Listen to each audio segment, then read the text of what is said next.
We found big websites that had that problem, like major websites that mistakenly had misconfigured their HTTP status code in the error page. There's a lot of stuff that needs to be looked at, thousands really of things across these three audits.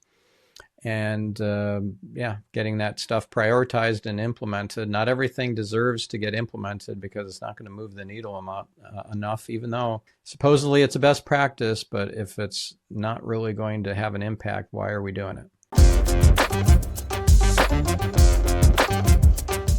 Hello and welcome to Marketing Speak. I'm your host, Stephan Spencer. It is my pleasure and honor to have Greg Merillees back with us again. We are going to do another website teardown and reconstruction and analysis. This is another shared client. This is the Tuttle twins.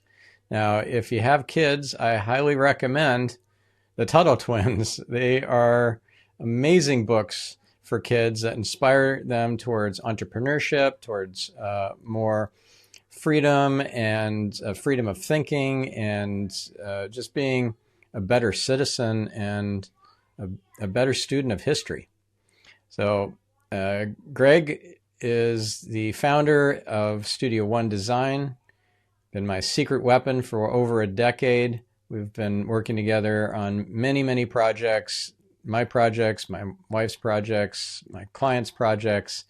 I bring him in all the time because his team is outstanding at what they do, and it's designed for conversion and not just to look pretty and to build brand, but it actually gets results for the client. Greg, it's great to have you back. Yeah, it's great to be back, Stephan. And I've seen you do teardowns on stage live, which is hilarious.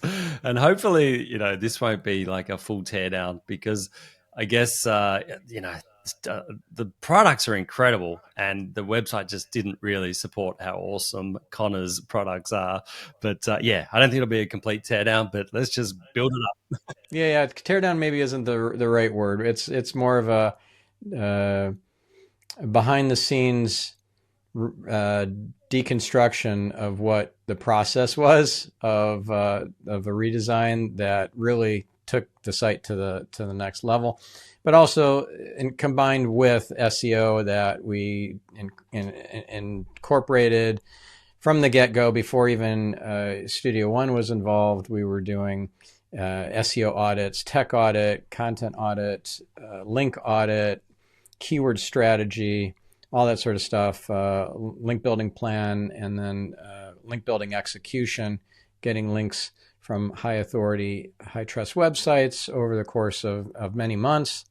So they're doing much better. If you look at SEMrush, at the organic traffic, organic keyword numbers, it's all up and to the right. So definitely it's working for them. But let's start off with a little bit of background, Greg, on the Tuttle twins and and what you saw as the opportunity for them to improve and up-level their website, their website marketing, their conversion optimization. Yeah, absolutely. So this is their website before we redesigned it. And I think they had this for a few years, according to the Wayback Machine, which is what we introduced people to last week, which is web.archive.org to go back to have a look at any website, throughout history.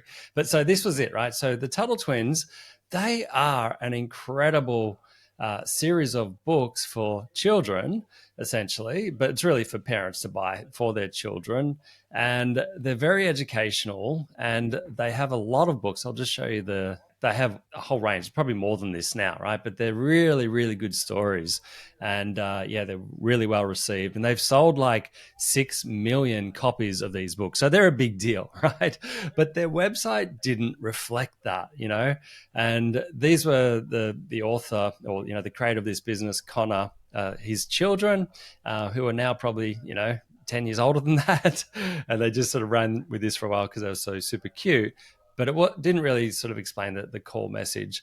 And then when I was speaking to Connor, this is Connor here with his family, when I was speaking to Connor on the first call that we had with him, and obviously your business, Stephan Net Concepts, did all of the SEO, and maybe just talk a little bit about that quickly, because I'm thinking, I'm not sure what you did on the previous version before we got to it. Did you do much SEO on this version? Yeah, so we really did a lot of the strategy and the auditing, analysis, and competitive research and all that sort of stuff. And then they did a lot of the implementation over the course of time. Some of that they didn't implement until later on after the new website was launched. So I don't know exactly what was implemented when, but one of the things that appealed to Connor about our working together on the execution side was that we could do link building without really any hands-on efforts on their part. So there's nothing for them to really do, review, approve, or anything. We could just, that could be on autopilot. We handle all of it.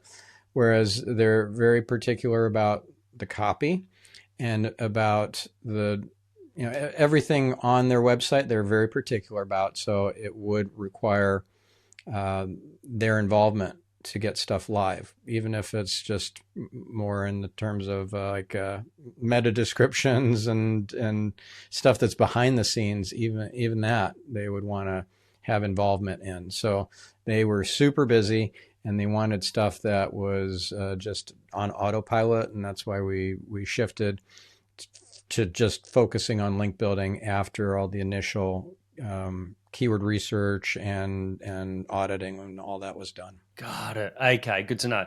All right. And so, yeah, there weren't that many pages at this point. They didn't have a marketing funnel. They didn't even have a lead magnet, really. So it was really just the books. And then, they had an upsell through the checkout sequence.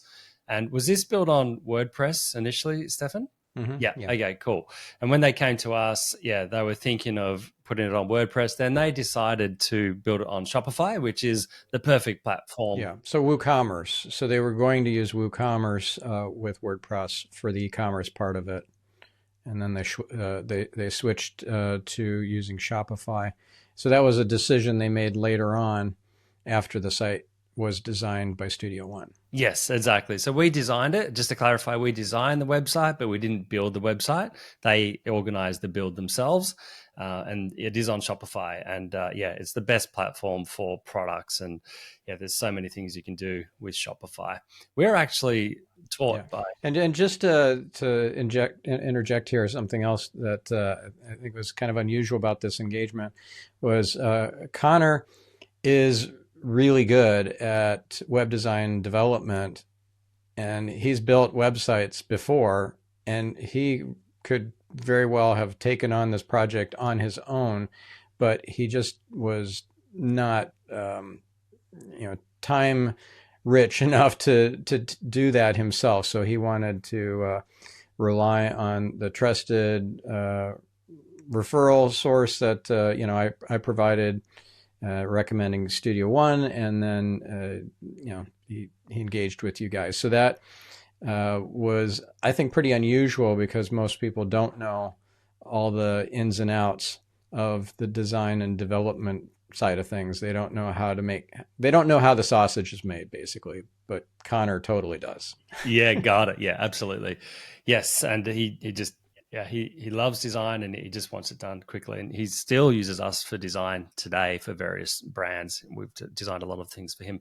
But so look, the problem with this previous website was, it did okay as far as conversions, but mainly when he did a big promotion. Okay, so he has a common enemy, which is CNN, right? So CNN. So let's explain that for our listener who didn't listen to our previous case study, episode 503, about Ware Landscaping, a local services business. They don't know about the whole brand script, story brand framework, none of that. And they don't know what you're talking about a shared enemy. So another way to frame it is a common enemy, common villain, or shared villain that everyone agrees that they don't like. right? So government bureaucracy, I don't think anyone says, no, actually, I kind of like government bureaucracy. It doesn't have to be a company or a person. It could be a system. It could be a methodology or whatever. It's like, you could hate the idea of getting up super early to do, I don't know, your journaling and I don't know, whatever, that could be just something you don't like that other people like to do, but everyone rallies around like, hey, I really don't like that. So it's a very powerful way to galvanize and build unity within your audience. Like, yeah, I feel that way too. Right. So with that said, Greg, go ahead and elaborate more on Yeah. CNN. And just on that, so it could be anything. Just with Studio One, right? We design websites that are high converting. We have an enemy, and that's designers they just love all the fancy things like parallax and animations and things that move and video backgrounds. All that stuff kills conversions, which is essentially the opposite to the way we design. So our enemy are designers that think that stuff's really cool, and it is cool, but it doesn't get. So actually, when we push back on that for a second, is your enemy, the common villain, is it the designers who do all the eye candy stuff without consideration of the effect on conversion, or is it the designs themselves that are not made with care and attention to conversion? Like, are you galvanizing your audience to really dislike the web designers, or is it really the designs that are not what people should be liking? Okay, so let me to clarify. So, and we'll get back on track to why this is important to this case study. But basically, for me, right, I like conversions. I want our clients to convert better. That's essentially why we design websites, and we love designing websites that look good. But you've got to get that balance right, and the end goal is to get the client a better result. Now, whether it's a designer or the actual design that those designers output, they're not conversion focused. So it's the real enemy is a non-conversion focused design, a design that focuses on being pretty as opposed to converting. That's the enemy. So CNN doesn't like Tuttle twins for whatever reason. They're saying the right-wing children's entertainment complex is upon us, blah, blah, blah.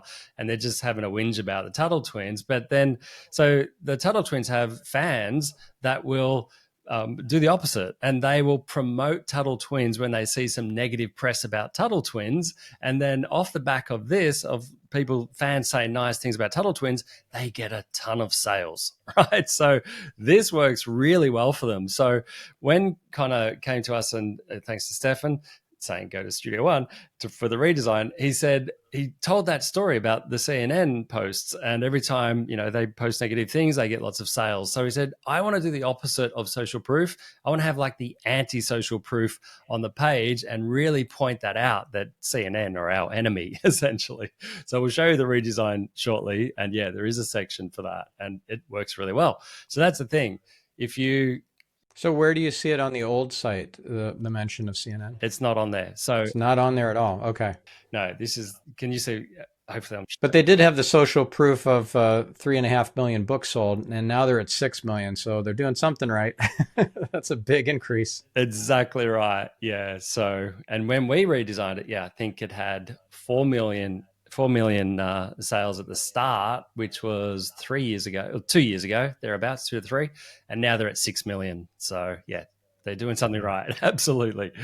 Okay, so, and I might just flip to the design and just show you that section while we're talking about it. Attacked by CNN, blah, blah, blah. And so I just love the fact that he wanted to point that out. And so that's what we did in the design for him. I thought it was a great idea. Yeah. And it's still there several years later. Still there. After you did the redesign, it's on the live site. Yes, exactly. And just to clarify, this is our design that we did 3 years ago. It's exactly the same today, other than the color palette and maybe some copy tweaks. So this is our design, blah, blah, blah. And obviously we designed every page of the entire website. But then I'm going to flip right now to the actual live website. And it's exactly the same, other than the image and a different, main blue color. But the rest of it is exactly the same design throughout. So I just wanted to point that out. So It's because, we did it a few years ago, and clients sometimes have updates to their brand style guide and they change colors and things like that. But I still think this is a great design overall. Maybe this banner's too busy, but it's probably just a temporary thing because it's a summer reading sale, 75% off. Yeah, it's just a temporary sale. But yeah, this is such a different look than their previous. The previous looked kind of homemade, really. Yeah. And this I think was not as effective by any stretch at building their credibility and winning people over who had just heard something about them but weren't sure whether it was right wing, and they're not right wing, they're more kind of center line, and then they're like, well, actually this isn't too bad, maybe I will try one of their books or buy a bundle. But the whole point here is there's a large audience of people who aren't just their exact core audience, ideal client avatar of homeschoolers, conservatives, libertarians, etc. There are just regular parents who want to teach their kids principles that are not taught in schools very well, are not taught generally in other books. Things like the free market and entrepreneurism and how laws are made. The Federal Reserve and the money printing system. Like, there's some really fascinating things that you're not going to learn in school, and most books for kids are not going to teach you, but the Tuttle twins will. Yeah, it's incredible content. So, and very popular, obviously. Yeah, and I read these books to my kid, to my youngest, who's 5, and he loves them. Wow, very cool. So yeah, 4,500 5-star reviews, maybe even more. So that's incredible. And then they have a bit of risk reverse. Yeah, so that's in the impact metrics. So that's a really important piece that is common pretty much across all your designs, is you want impact metrics as well as logo bars of either as seen on logos or affiliations, endorsements, clients that have big names. That sort of stuff really helps build the positioning and credibility before the user even starts scrolling. Absolutely. Spot on. And that's what we're trying to do above the fold. So it does look busy. It's probably busier now because I have this banner. But yeah, and I think the banner does get your attention. So it's doing its job essentially. But let's just... Yeah, you're talking about the summer reading sale. So if our listener is only listening and not watching the video, I mean, you can certainly get a lot of value out of listening to this episode, but you'll get even more if you hop onto YouTube and watch the recording with the video. Totally, yeah. And you're right. So above the fold, we want to get all that authority across and back it up with social proof to really, prove that these guys have a decent product here and people love it. So that's even without scrolling. And then the copy as well is super important. Teach, it's all benefit driven, empower your family with engaging stories that inspire freedom, blah, blah, blah, entrepreneurship, etc. So really cool point of difference from all the other books that are out there. And I just think it's amazing what these guys are doing. So then they have a little section underneath the top banner, which is about their principles, a bit of the history and current events. And then, you can just link off to, relevant, there's a call to action that's relevant to each one of those little junction boxes. And then they introduce the books after that. And there's little buttons that you can press to go to, various categories and things like that, or you can click on the individual. And they didn't have any of this in the prior design, right? Yeah. They had a version of, but it just wasn't as good. And then also, look, there are 3 call to actions here, but that's because there's very different target markets for the different offers. The books for toddlers, book for kids, book for teens. So it's kind of the quickest way to segment. And I think it's fine in this case to have 3 call to actions. I wouldn't normally recommend that, but it's for a very good purpose. Top nav. Yeah, because as a customer of the Tuttle twins, I'm not interested in toddler books. The teen books are not anywhere near relevant either. My son's 5, so that's going to be years and years away. So I just want, show me the kids' books. That's it. I don't want to see all the other stuff. That's perfect. Exactly. Now, we also know from speaking to Connor that their bundles work really well. Okay. So we'll get to the bundles in a minute, but further down on the homepage, they do have, like a bundle pack, and you get all the free bonuses. So we're just going to click on that, and then we go to the actual bundle pack page. And so on this page, they're bundling it together. They're showing the price and the sale and how much you save as well. Like, as in, it was 200, it's now 139. So you save, $60 odd. And I think that's important to show that what it was and what it is now, so people can, see how much they save. Save big when you buy all 14 children's books, just to really reiterate that they're getting top value here at once. Plus, get each of our PDF activity workbooks for free, another $70 value on top of that. And then underneath, this is all around above the fold in the sort of main call to action area. And they also have just a few little things: 100% secure payment logo, a little satisfaction guarantee logo, and a money back guarantee logo as well. So it just helps reduce the risk. All these things around very close to the actual add to cart button. So that's important. And you designed, or your team designed those icons. They're not like stock icons like you have for MasterCard, Visa, American Express, and that they go with the design that you came up with. Yeah, that's exactly right. Yeah, for sure. And actually we'll get to the where are we? The actual checkout in a minute. But basically, yes, but then on this page as well. So a lot of product pages, like if you go to majority of e-commerce websites, if they have, I don't know, say, 50 products or more, and a lot of e-commerce have, thousands of SKUs, they don't put much effort into their actual product page, which A, is a problem for, SEO, but B, for conversions as well. And the main reason is because you don't want people to have to pogo stick around the entire website to figure out if they can trust this brand, right? So they might find this through SEO, through search engines or AI or whatever. And then you just want them to be able to have all the information they need on this individual page. So you're talking about the value that they get from the bundle packs, and then they go into each of the individual books and talk about what that book is all about and, what the value is to the reader. So it just goes to a lot more detail. And then they've got like another section, resources to build a bright future. And they go into, as a parent, you empower your children and all these sort of things.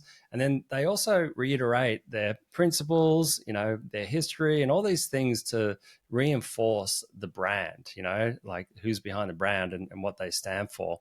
And then obviously we've got, you may also, like, if they've made it this far down the page, almost to the bottom, well, then they can add other things to the cart, or they could view other products, etc.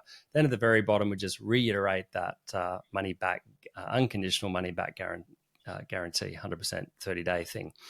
30 days. And another thing too I want to mention is that Connor gave a presentation at Genius Network, and so that's how I met Connor, is through Genius Network, Joe Polish's mastermind. And he presented kind of like a inside baseball on how to build a successful authorship business that isn't just like you make a little bit of money off of authoring your books, but your main thing is your consulting business or your agency or whatever it is. It's just, kind of a big business card. No, he makes a lot of money off of the Tuttle twins books. And one of the secrets to success he shared was the bundles.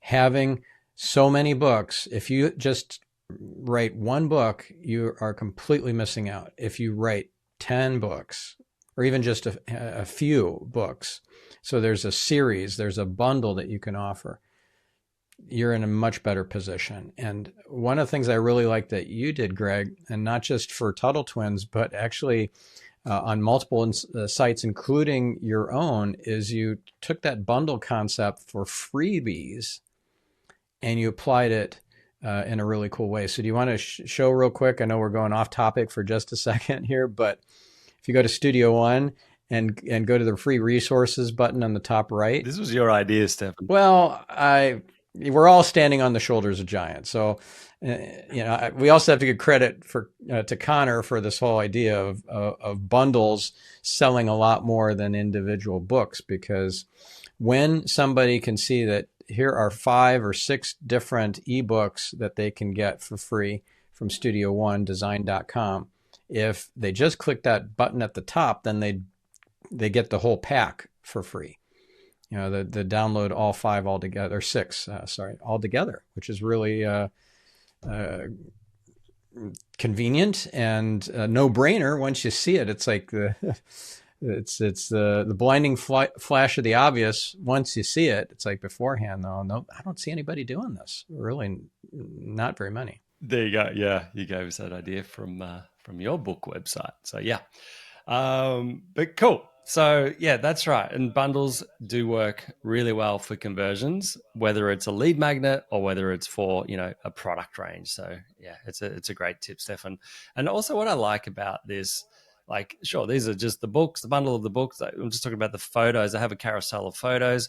Obviously, they don't rotate through until you press it, because we don't want things to fly around like that until you actually make it move yourself. But in the other 3 photos of the carousel, they have children interacting with the books, which I think is really smart. That's essentially just showing the end user enjoying these books, which is the goal, essentially. So yeah, I really like that. But okay, so now we're just going to go through, unless you want to add anything else on product pages, Stephan, just want to go through the sort of checkout system that they have. Yeah, go for it. Yeah, cool. So with Shopify, when you press add to cart, you can have this really cool thing called a side cart. And this is a great opportunity. There's various plugins for Shopify that do this. It's a great opportunity for an upsell. So you've already got something in your cart, and then you may also like, and you add all these extra things, but you try and make sure, like, if possible, depends on what they've got in the cart. If you can add extra things to the cart, then they'll save money from adding the extra things on their cart. That's essentially, what the goal is here. So you add these extra things, just one click, and it just adds it to the cart, which is really cool.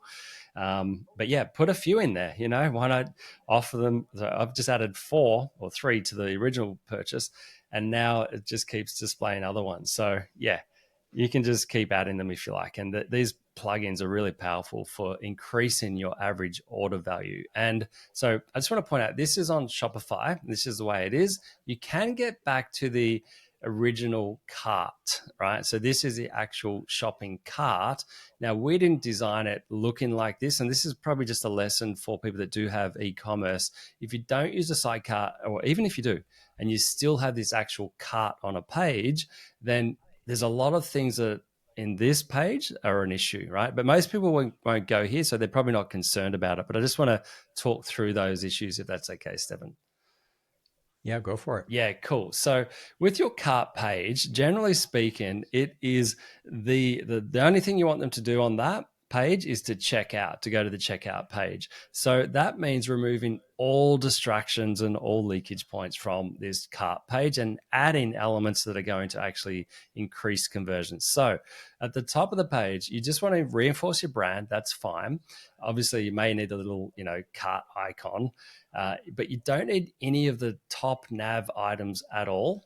And you don't need a search, and you definitely don't want to reiterate your banner, because they're in the cart already. So you don't need to do any promotions whatsoever. So that's above the fold, right? And then they got a little continue shopping, which is fine. It doesn't stand out much. That's fine. But you can literally increase your conversions by putting a button to go to the checkout above your list of products. And Amazon do this, and that's where we got the idea from, to have a little button above the list of products and also below.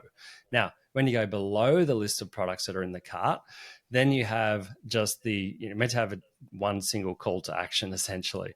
So they've got the checkout call to action button, and then they got 3 different payment options underneath. And I don't believe you need that on this page. Just have one. And then once you go to the payment, the actual checkout, that's when you can have the different options. And by the way, generally speaking, 3 different payment options converts the best for e-commerce. So, whether that's Amazon Pay or Apple Pay or Google Pay or PayPal or Shop Pay, generally 3 works the best. Okay. And things like Google Pay and Amazon, and they're really quick because it's usually just one click and you've made a purchase. So you don't have to enter in all your personal details again. All right. And then they've got a money back guarantee underneath, which is really smart. But to me, the thing that's missing also is some social proof. Okay. And just reiterating what is their USP, and, is it a money back? Is it free shipping and all those other things that, we mentioned on the previous page. So we'll just show you what we had. And mind you, if you remember, what we said earlier was that we were designing this thinking that it was going to be built on WordPress with WooCommerce. I think they just call it Woo now. But so what we were trying to do before the sidecart idea was to have this sort of, they add products to their cart, and then we have this little slider bar thing. It was not really a slider, but it's a little indicator that shows if you add more to your cart, you've got $25 in your cart right now. If you go to $75, you're going to get free shipping. If you go to 100, it's something else. And this was just the design. But the point is, we're trying to show that if they just add more to the cart, then they can get free shipping. So then you have a call to action to add more to the cart, and you've got various other things that you can add to the cart as well. So it's like a progress meter for getting to free shipping. Exactly. And kind of gamifies. It looks like it's gamified it. Yeah. So then it goes to the cart after that point. And this was the cart this is the way we designed that cart essentially. So top of the page, you'll notice there's nothing in there other than the actual total. You have a proceed to checkout, call to action button above the items. And that's kind of it. And then underneath, frequently bought together. This was our upsell version before the sidecart idea. Okay. And then, we reinforce the payment icons, the 30-day money back guarantee, and some social proof under that. And that's it. And the footer as well has nothing in there other than the legal stuff, the terms and conditions and the privacy policy. And when pressed, they would open in a pop-up on this page to keep people on the page and they don't leak off to an individual privacy page, etc. So is that coded on the live site? Well, let's have a look. I doubt it because this is a site-wide footer. Yeah, that's the site-wide footer with all the social chiclets and everything too. Yeah, so the answer is no. In fact, I think there might be a problem with that. But yeah, let's check the terms. Yeah, no. So there you go. I've gone to the terms page and I've lost my cart. So that's the problem. Yeah. Cool. All right. So they're the type of things we fix, or, if we build it, that we're aware of these things. We make sure little things like that don't happen. But yeah, the beauty of the Shopify checkout, I'll just go to the cart now and check out. All Shopify checkouts look identical to the layout that if you're watching on YouTube, you can see this on the screen right now. You have a banner at the top for your branding. You can change this to an entire image, and we recommend put in like some social proof up here as well, just to reinforce a little bit of a killer testimonial or some impact metrics to show how many books you've sold, so people don't feel alone. And then essentially, you just have this on one side for the payment information, which is preloaded, so maybe blur that out. But on the other side, it's just a summary of all the things that I've added to my cart. Wouldn't they love it if I purchased that right now? Cool. But all Shopify checkouts look identical to this. There are opportunities to put upsells amongst on the left-hand side, but generally speaking, that's it. So, but then you might find really clever plugins like Ezra Firestone has one called One Click Upsell. So even after you pay, it'll have a pop-up that asks you, would you like to add this to your cart now? And then it will just deduct your card with one amount. So it kind of delays that purchase after you press pay now. Pretty smart. And it really does help increase the average order value. So check that out. One Click Upsell by... Yep, he is. Yeah. Cool. So that's that's what I want to show you from an e-commerce perspective. Obviously, there's various ways. If you have a lot of products on an e-commerce website, there's various ways of filtering. These guys don't have a lot of different products, so it's not a lot of filtering. But generally with e-commerce, I find having a sidebar down the left with all different filters is the best way to help people find things quickly, or have a product wizard that you go through a series of questions to filter out to get to the final product that's based on your criteria. So anyway, just thought I'd mention that. So Stephan, I just wanted to mention as well their about page and maybe their podcast and blog post page compared to what they used to have. What are your thoughts? Yeah, let's do it. That's going to be great. What a difference. Cool. Awesome. And by the way, this is their old, I took screenshots from their very old site before we redesigned it. And yeah, this was their cart back then.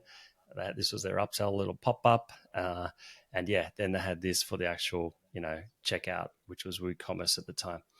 What a difference. Yeah. So, all right. And this was their about page. I can't scroll. Oh, no. Yeah. I can't scroll because there's nothing else. It's just a screenshot above the fold. But that was it essentially. Right. So, I think, if you watched our last episode where we reviewed the Where Landscaping website, we showed you the timeline. Yeah. And like I said, we do this on a lot of clients' websites because it's just so impactful. So I'll just show you.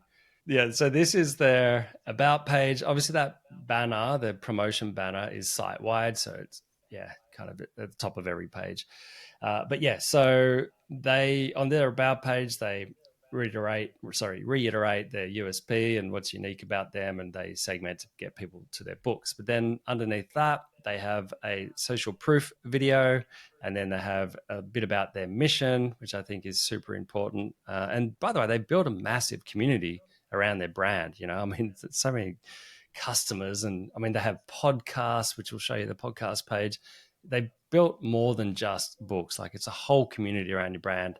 And I believe that is the essence for a really good e-commerce business, is to build a community around your brand. So if you have a lead magnet, for instance, most people have like a pop-up, get 10% off. Well, instead of that, you could ask people to join your community and get a discount or whatever else you want to offer them. But yeah, position it around building a community as opposed to getting a discount. Communities can take different forms. They could be community as a Facebook group, or in Circle, or School, SKOOL. Lots of different options, and also just having them post comments and reviews and things like that on your website is a bit of community as well. Yeah, couldn't agree more. Absolutely. And so, yeah, then they have just a little bit from the owners, which I think is really cool. And then they go into the timeline journey that led them to this point. So, yeah, started Tuttle Twins in 2014, and there's just various milestones since that point that help position them as the trusted authority and knowledgeable experts in this space. So it's pretty cool. And he talks about the enemy again, attacked by Socialist Magazine.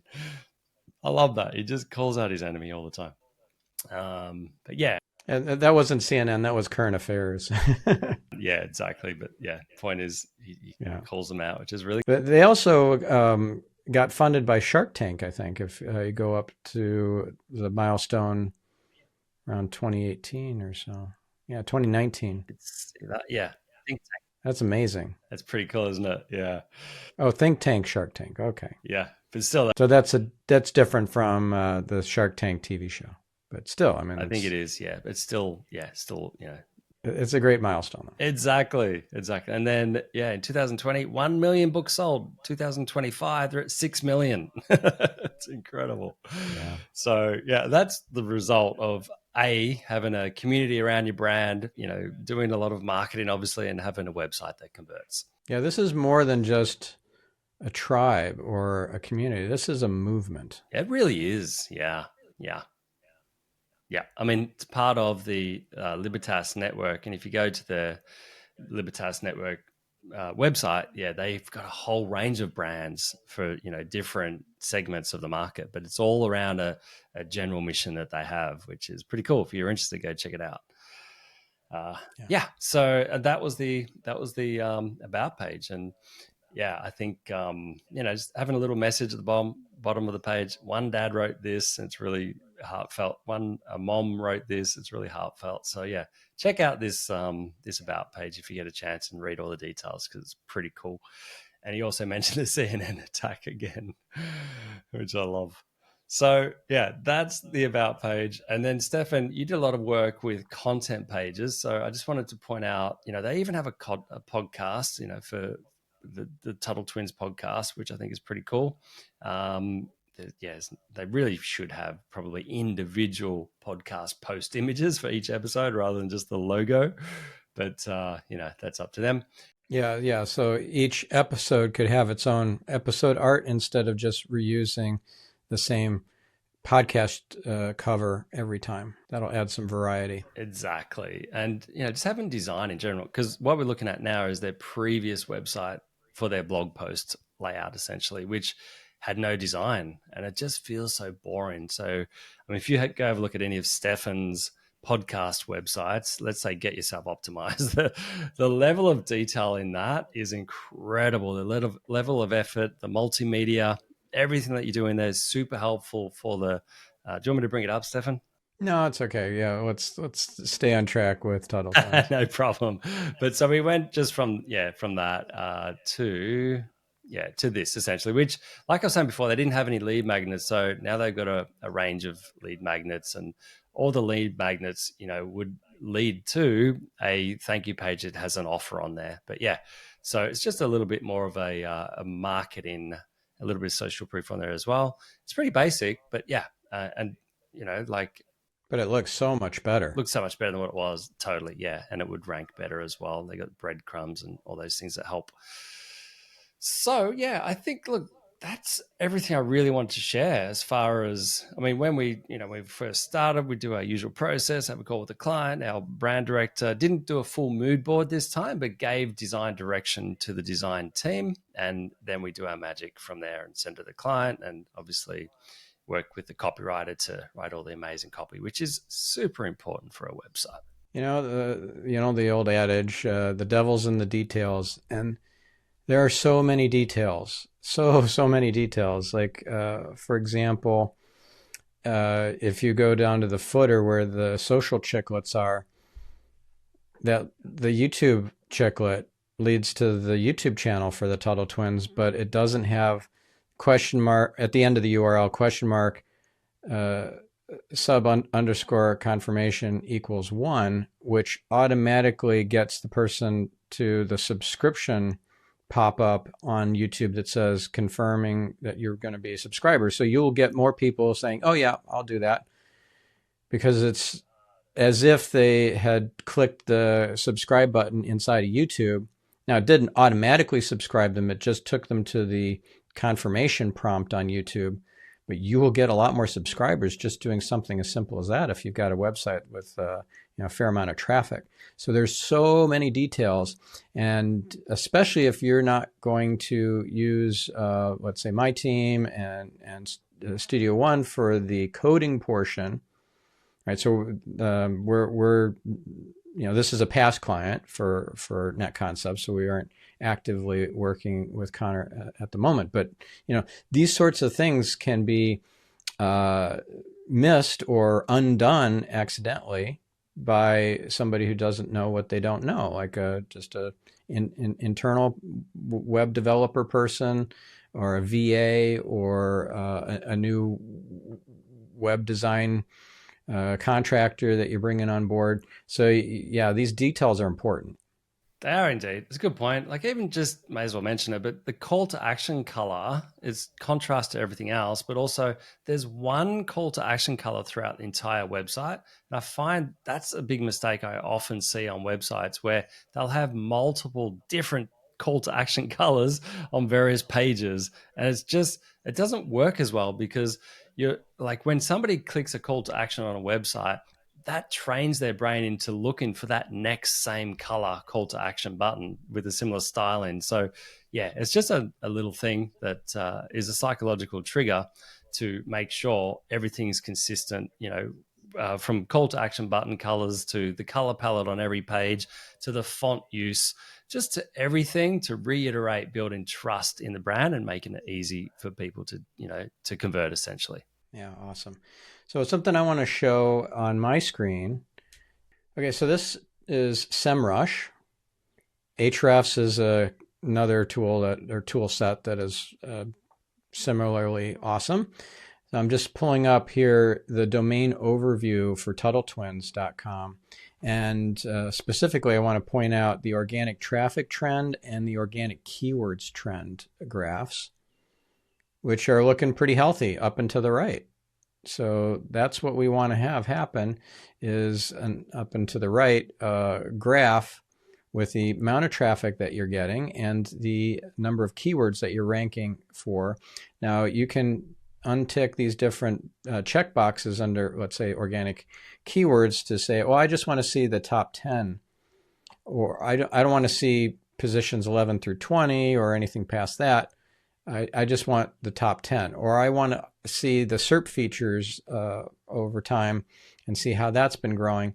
And so that, there's a lot of ways that you can kind of dial in to get more specific data, actionable metrics, because let's say you're not moving the needle with SERP features, which are search engine result page features, such as the mentions and people also ask boxes and image results and things like that, that are the SERP features, and you want to make some improvements. Well, what gets measured gets managed. So if you start measuring that with a tool like SEMrush, and you start making changes, improvements to hopefully move the needle in that regard, and then you see things that are working and not working based on the results that you're getting in the tools like SEMrush, then that will give you the insight to make further changes and undo the things that didn't work or kind of went sideways.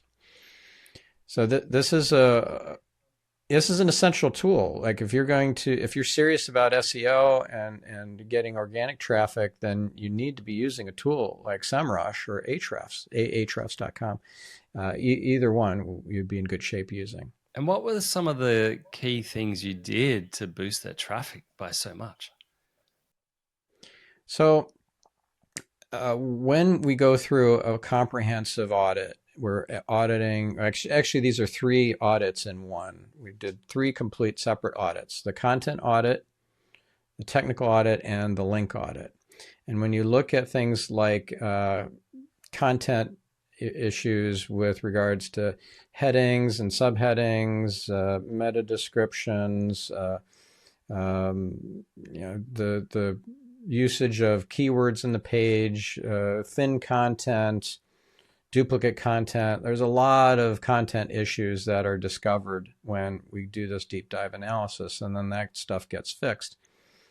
And some things you just won't know unless you use an expert, because, like, for example, maybe on the technical side, you have a 404 error page that looks all pretty, custom error page, but it doesn't return a 404 status code in the HTTP header. It returns a 200, which is just like any other web page. And so now Googlebot can get confused and think that your website has no edges to it. It's an unlimited, limitless website where nothing is an error, everything is a web page. So that's a little configuration thing that most people wouldn't even think to check. And we've found big websites that had that problem, like major websites that mistakenly had misconfigured their HTTP status code in the error page.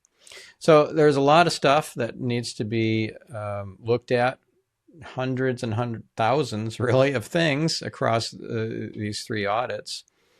And getting that stuff prioritized and implemented. Not everything deserves to get implemented because it's not going to move the needle enough, even though supposedly it's a best practice. But if it's not really going to have an impact, why are we doing it? Yeah. And if you mentioned before thin content pages, what do you do with them? Do you beef them up or delete them? That depends. If it's something that can be beefed up, then and it makes sense. Like, this is all in the larger context of what we prioritize. What are the big needle movers? If we believe it to be a big needle mover, then it's worth it. But if it's unlikely, let's say it's something that was a trend or a topic relevant to 10 years ago, but certainly not today, delete it, or at least no index it. So take it out of the out of Google's big database, and so it's not squandering your index budget and your crawl budget. Got it. Very cool, Stephan. All right. Well, should we leave it there for the listener? Yeah. So let's just kind of wrap up by sharing some of the most actionable tips from I'm not going to use teardown, but this analysis of the Tuttle Twins new website versus the old one, what are some of the immediately actionable best tips that our listener or viewer got from this episode? Let's reiterate them. Yeah, I mean, look, I would say number one, if you've got an awesome product, your website needs to represent that. Don't let it go too old and look dated and stale. And obviously, you want to build a community around your brand if you've got an e-commerce product. And then also, I guess one of the little tips was that sidebar is super beneficial and converts really well. So yeah, definitely put a sidebar on. But generally speaking, the more social proof you get, just keep adding that back to your website. You saw they had 4,500 5-star reviews, and they went from 4 million from when we designed it, books sold, to 6 million. Like, constantly update those type of figures as you grow. And yeah, just keep your website updated as well, so it's always current. Yeah. As you see, we designed it, and then they changed the palette to update it to their more modern brand style guide. So little things like that. Just keep your website current and realize that your website's never, ever finished. Yeah, and look for opportunities to bundle. And even if you don't sell anything, it's an informational website, you can bundle free PDFs and guides and white papers and get more people opting in because they see a stack of value instead of just one thing at a time. Great tip. Absolutely. Cool. All right. So that's a wrap. Thank you, Greg. Again, let's remind our listener of your website. Yeah, go to my book website, nextlevelwebsitedesign.com. And yeah, there's opt in for the free stuff there. Or check out my website, studioOneDesign.com. And what about you, Stephan? Where should people go? Well, wait a second. Don't you also have a personal brand website that you recently launched? You want to send people there as well? There's 3 things to remember. Yeah, why not? GregMerillees.com. That's awesome. And yeah, so everyone has a personal brand because everyone who's listening is alive. So now's the time to be nurturing your own personal brand in the age of AI, where we want to still differentiate ourselves and hopefully stay relevant and employed or gainfully in business. So work on that personal brand too. So gregmerillees.com. And then on my side, my agency is netconcepts.com. And my personal brand site is stephanspencer.com. There's a lot of SEO and digital marketing information on that site too. So it's kind of a pseudo agency website as well. And then my podcasts, of course, marketingspeak.com and getyourselfoptimized.com, which are all Studio One designed and amazing. And yeah, I'm really proud of. All right. Thank you so much. Thank you, listener. Have a great week. Make it a great week. We'll catch you on the next episode. My name is Stephan Spencer, your host, signing off.